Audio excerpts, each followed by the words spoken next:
2 மாதத்துக்கு முன்னாடி கொல்லிமலைக்கு ஒரு ட்ரிப் போயிருந்தோம். இங்கேருந்து நாமக்கல் வர போயிட்டு, அங்கேருந்து மலை ஏறுறதுக்கு ஒரு பஸ் விட்டுருந்தாங்க. ஸோ 2 மணி நேரத்துக்கு ஒரு தடவை தான் அங்கே பஸ் சர்வீஸ் இருக்குது. 72 ஹேர்பின் பென்ஸ்னால் பார்த்துக்கோங்க எந்த அளவுக்கு பெரிய மலைன்னு. அப்போ நான் பஸ்ஸில் போயிட்டுருக்கும்போது இந்த பைனாப்பிள் எல்லாத்தையும் நான் அந்த ரோட் சைடில் பார்த்தேன். சும்மா அப்படியே காய்ச்சி அப்படியே சும்மா யாருமே பறிக்காமல் அப்படியே இருந்துச்சு. ரெட்டிஷ் கலரில் பார்க்கறதுக்கு அவ்வளோ அழகாக இருந்துச்சு.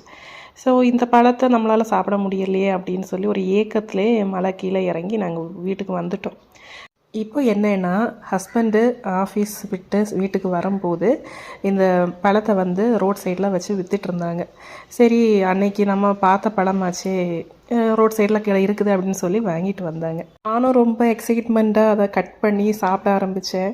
காக்கா முட்டை படத்தில் வர அதே ஸ்டோரி மாதிரி தான் இருந்துச்சு. இதுக்கு நம்ம ஊர் பைனாப்பிளே அவ்வளோ ஸ்வீட்டாக டேஸ்ட்டாக இருக்கும்னு.